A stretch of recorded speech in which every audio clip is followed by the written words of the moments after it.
Saidiya Hartman, à perte de mer sur les routes atlantiques de l'esclavage. Chapitre 7. Le registre des morts, des mortes. On raconte que si l'on observe la mer suffisamment longtemps, des scènes du passé remontent à la surface. On raconte que la mer est l'histoire. En outre, la mer n'offre rien d'autre qu'un tombeau mis au grand jour. En observant l'Atlantique, j'ai pensé à la jeune fille. Il y avait de nombreuses autres personnes ensevelies au fond de l'océan, mais c'est sur elle que je fixais mon regard. Si je parvenais à me concentrer suffisamment, je pourrais revoir toute la scène se dérouler devant moi. La volute de la voile du navire frémissait au contact de l'air. L'auvent en toile qui masqua les cieux. Cela aurait pu être l'aube, la mi-journée ou la tombée de la nuit. Le temps s'était arrêté. Le Recovery était un monde en soi. 3 marins, le commandant de bord et la jeune fille, étaient les seules personnes sur le navire dont on pouvait discerner la silhouette. À propos de ce qui s'est produit ensuite, personne n'est parvenu à se mettre d'accord, si ce n'est, naturellement, que la jeune fille a fini par mourir. La cuillerée de fèves froides se stabilisa au creux de ses mains. Elle resserra ses doigts et la purée fibreuse s'écoula à travers et fit un bruit de succion identique à celui d'un pied retenu dans la boue. Le maître d'équipage la dévisagea tandis qu'il passait à travers les rangs des femmes et observa ses lèvres qui bougeaient. Sa bouche était vide puisqu'elle avait décidé de ne pas se nourrir. Ses lèvres bougeaient lentement, comme si elle se parlait à elle-même, la tête penchée sur le côté, comme si elle était en train d'écouter quelqu'un, quelqu'une en même temps. Les autres femmes ne comprenaient pas ce qu'elle disait, mais à son regard, elles savaient qu'elle n'était déjà plus de ce monde. Lorsqu'elle se retrouva à bord du navire, le vœu, qui avait éclos dans l'esclaverie de Calabar, se mit à prendre de l'ampleur. Peu importaient les nouvelles souffrances infligées par le commandant de bord, rien ne franchirait le seuil de ses lèvres. Même les mains qui l'assaillaient chaque nuit ne pouvaient briser sa détermination. Les mains qui déferlaient sur son cœur, lui pinçaient les cuisses, la poignardaient jusqu'aux entrailles, lui mordillaient le bout des seins, lui serraient la gorge et qui enfonçaient leurs griffes dans sa bouche au point de lui couper le souffle. Ils lui arrachèrent les yeux. Ils l'écartelèrent. Un rat détala en emportant sa langue. Les autres firent semblant de ne rien remarquer. Mais elle savait qu'elle ne dormait pas. Elle pouvait entendre le pouls rapide des femmes entassées autour d'elle. Les mains tentaient de lui ôter la vie et les femmes ne bougèrent pas de leurs planches en bois, se comportant comme si elles étaient déjà mortes.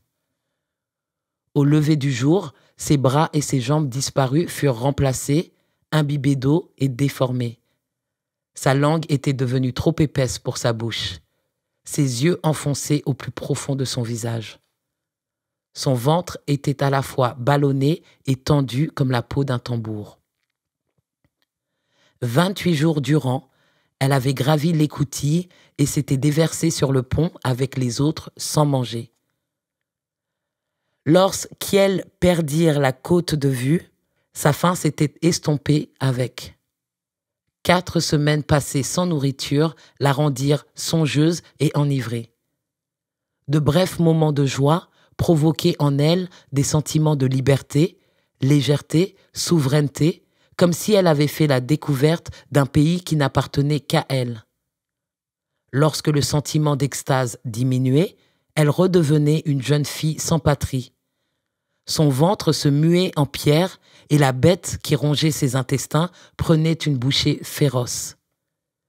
La pesanteur se propageait depuis le tréfonds de son estomac et se diffusait partout dans son corps. Elle s'écroulait même presque sous son poids. Ses pieds devenaient instables et ses jambes s'effondraient, ce qui la forçait à s'étendre sur le pont. Les femmes étaient regroupées à quelques mètres, mais cela aurait autant pu être à des milliers de kilomètres.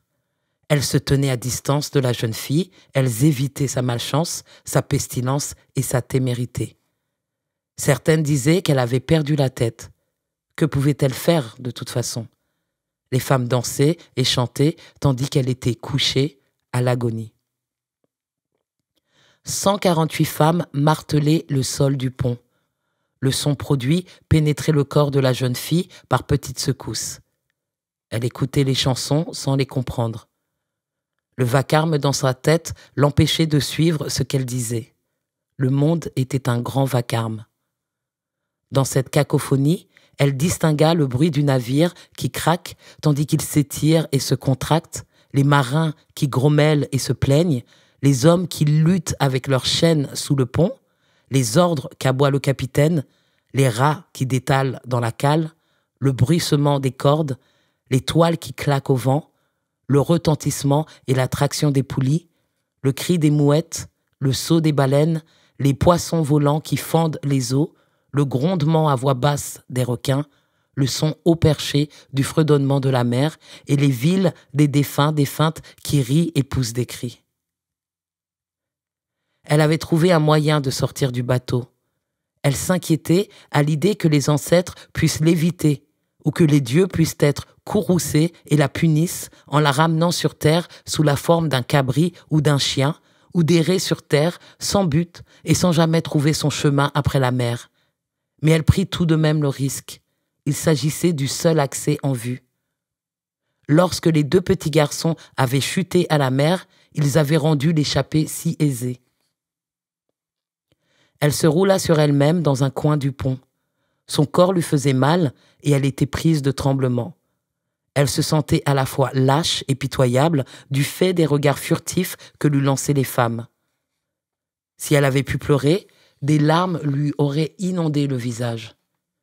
Si la langue qu'elle parlait n'avait pas rendu irréaliste toute tentative de communication, s'il avait été possible pour un cadavre de s'exprimer, elle aurait dit ceci.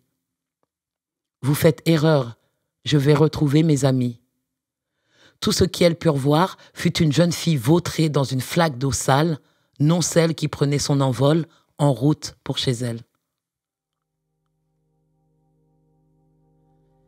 Si l'histoire s'achevait là, je pourrais éprouver une once de réconfort. Je pourrais m'accrocher à cet instant de possibilité. Je pourrais trouver une leçon salutaire à tirer des souffrances endurées par la jeune fille et faire semblant de croire qu'une histoire avait suffi à la sauver de l'oubli.